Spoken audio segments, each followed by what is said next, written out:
won't be able to get that wave crash, so does it even an opportunity for Wonder to reset for bot lane? It's so dangerous, especially when concussive blows up against all. It's rough. The dive gets messy though. Isma's gonna die.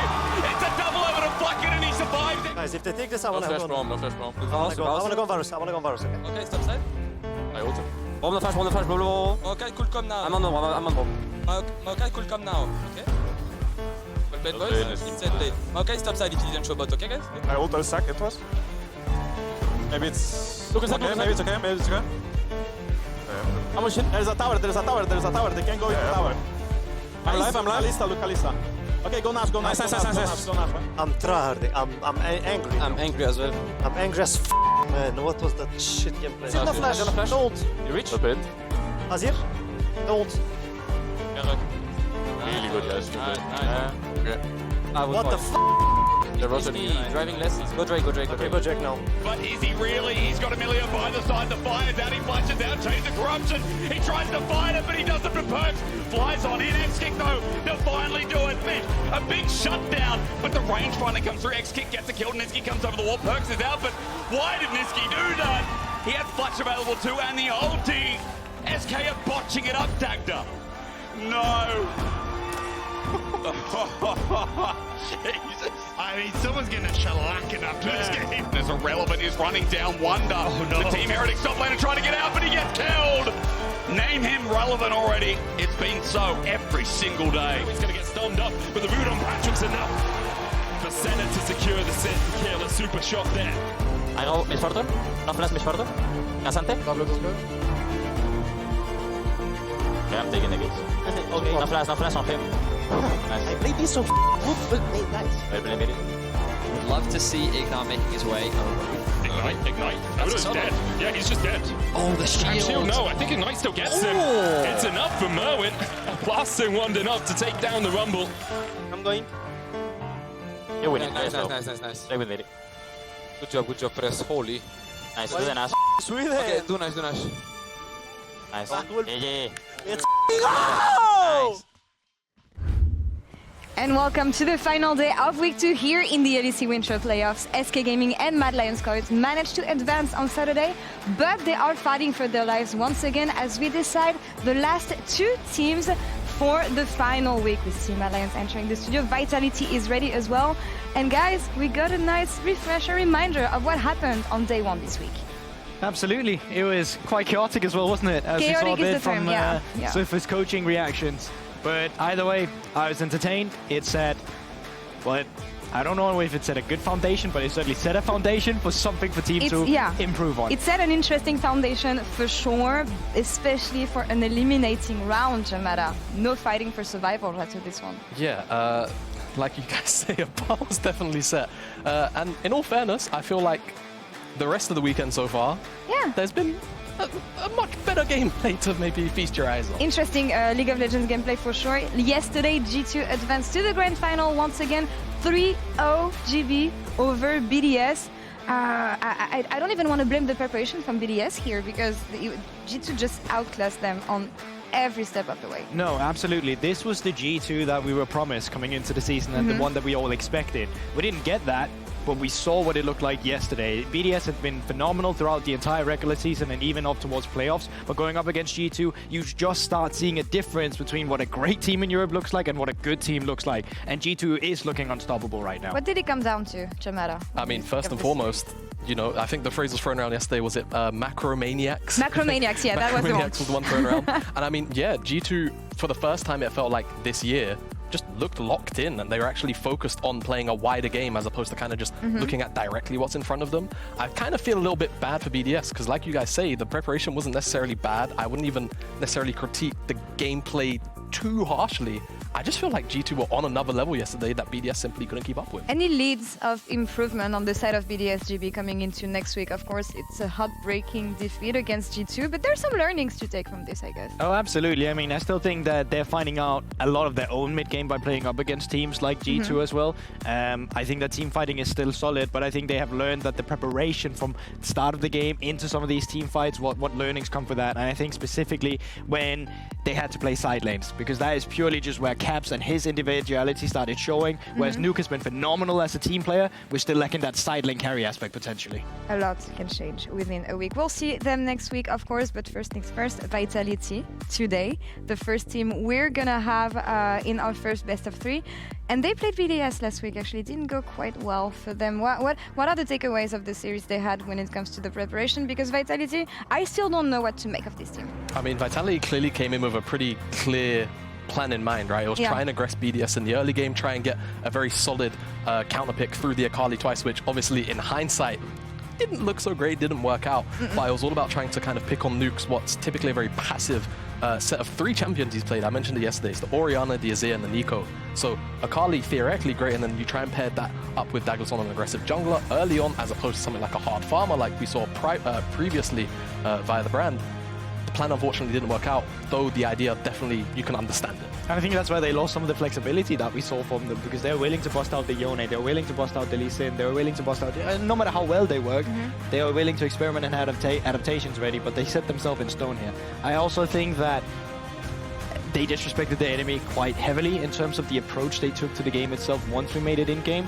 But I still have high hopes for this to be a team that can bounce back, because I think they have a high ceiling, but unfortunately I also think they have very low lows. And that's the thing. Pad and VTO on stream last week said we exceeded the expectations we have. We feel like we're progressing much faster than what we thought. But when I look at the draft they're trying right now, I appreciate creativity, Jamala, but do they have a solid enough basis to pull this kind of draft? I think a roster like this for me will still need a little bit more time to really stick together. And even this Vitality project I see more kind of in a longer term as opposed to, you know, delivering results right now. So I think it's good that they're getting, you know, some of these more creative draft plans into specific teams out now, because it probably then spurs internal discussion that actually produces a little more positive trajectory in terms of growth later on down the year. Yeah, and I think from a drafting perspective, it's clear that they have things that they already love way more than the others. I think Douglas on brand last week was a great shining light on this as well, and what this guy can do when he finally gets on a champion that has agency and can be the carry as well. Because it's been a bit on and off. We've seen him on facilitators, but it looked like he was on leash when he got a champion like Brand. But to be fair, I don't think we're going to see him get this again, because he was as good as he was on it. Yeah, I think it's going to be permaban. And I mean, I've been following Douglas for almost 2 years now, since he was in the EMEA Masters back in like 2022. And he made his bread and butter on things like Kane, on things like Graves. He is a predominantly carry-focused jungler, so it was nice to see him be unleashed. I do anticipate Mad, like Gulwolf's kind of alluding to, won't let him have his hands on this. But it does make me wonder if Vitality are going to have another carry jungler in mind, perhaps, to try and go toe-to-toe with Elyoya in that jungle matchup 1-to-1. And I think this jungle matchup especially is going to be really interesting, because when you look at Elyoya, Belveth, Bram, we see a lot of Ivern as well. He has been really creative in the jungle. What can we expect from Douglas when it comes to his matchup against Elyoya today? Well, I think he needs to read the map pretty good, but I also think that against a team like MDK, quite often it's already telegraphed what they want to do. They want to go bot lane. We see it so often. They want to get Super Elvira ahead, and I think that's where the battle of today is going to be fought, not just between obviously the bot laners, but between the 2 junglers, because there's going to be a lot of cover down there, and it wouldn't surprise me if even our series today would be entirely dominated off whoever gets the bot lane ahead. Yeah, and when it comes to Mad Lions Koi, we've talked to them last on the first day. They expect a bloodbath today versus Vitality, but what are the takeaways of the series they played against Giant X? Because it was so one-sided that I didn't learn much from them, really. Yeah, that's kind of the tricky thing. When you see series like this that are so lopsided, the takeaways tend to just be, wow, they look great, and that's kind of it. I think there's a couple of things maybe from draft, but aside from that, I think it's just one of those things where Mad Lions have progressively kind of been increasing the level of consistency. Giants unfortunately didn't show up, so it's hard to take much away, and I think a lot most of what we will learn from Mad will actually be about what prep they have ready for Vitality, as opposed to what we actually got to see out of them versus Giants. And they always bring new elements to the table, whether it's in draft, in the way they approach the game, and we know that their coach that we see right now on screen trusts them a lot, actually. If they feel something in the moment, even if it was not planned, that's something that they can play in draft. So Vitality has to be ready for everything here. And when we look at the bot lane especially, for me, this is going to be a central point this series for the aggressivity that both bot lanes have shown so far. Yeah, I mean, I think Hilly and Kasi has had some high highs, but also very low lows. I think we saw some really low lows against the series of BDS, where in general, they're just quite greedy in terms of the way they're setting themselves up for the laning phase. They weren't respecting when enemies were sweeping bushes around and the jungler was just coming straight on in to gank them. And I feel like that was a very sloppy mistake to make, something that they shouldn't be doing today. They should have a high respect for Elyoya. He should continue to be tracked. And then in isolated in the 2v2, I do have high hopes for them. Yeah, I think in the isolated 2v2, they should hold out fine. What I'm kind of looking at is more of a fundamental thing from Vitality, almost a little bit more holistically, where it's play through mid first, unlock VTO, or subsequently unlock Dagless to actually have more freedom to move down there and kind of just, whether it's shadowing or directly influencing the lane to ensure that Kazi and Hylissang do have a good time in that 2v2. And Hylissang, we mentioned it, always made it to the bracket stage. GB was not the most stable player we had in Vitality, but honestly, a good look on him. Since the start of the season, I do not want to see the same mistakes he made last week, though. No, absolutely not, because it feels like it's a domino effect. The first in comes through, and then it's the second one, and then it's the third, and it just keeps going. But if he manages to find that perfect balance on the line between a great play and an in-play, that's when he's the scariest. And I know that's what people come to know in Hilly by, but that's the way he's made it to these stages every single time. Well, Vitality's head coach is also back. We saw him on camera earlier. Mac is here in the studio today, and Trouble checked in with him ahead of this series. Let's see what he had to say.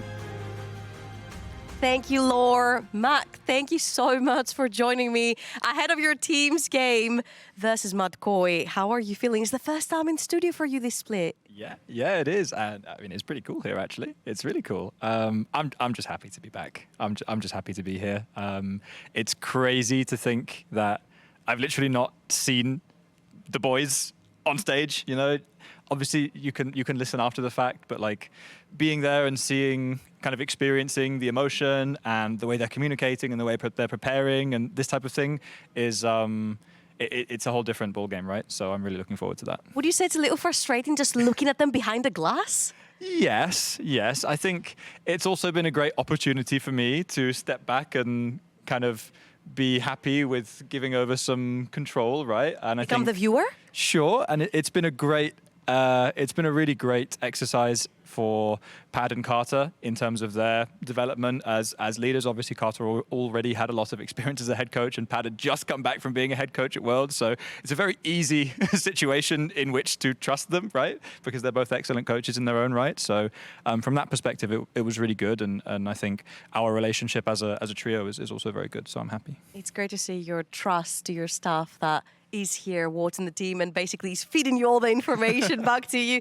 Now, I want to ask you about your prospects moving into today, because you guys had a fantastic end to the regular split. 3-0 last weekend into 2-0 versus Kane, your first best of series, a little bit of a fumble versus BDS. So what do you take away from that to apply to today's series? Honestly, I think that this team is still like a very young team. I know we have like very experienced players, but I feel like the extent to which we still have so far to go in order for us to really come together as a team is very great. So the results have been very up and down when you just look from results. But actually, from my perspective, our losses are usually just great examples of teams highlighting some of our weaknesses or punishing us for gaps in our gameplay that are great opportunities for us to go and learn. And then usually we go away and learn and fix it the next week, right? And I think that was my takeaway coming into SK, was like, wow, all the things we worked on in scrims this week, all the new concepts we learned, all the things that we didn't do last week, we did them this week. Nice, awesome. And then I think BDS had a really good read on us and they punished us really well. So win-win, that's great. That's a win and it's an opportunity, right?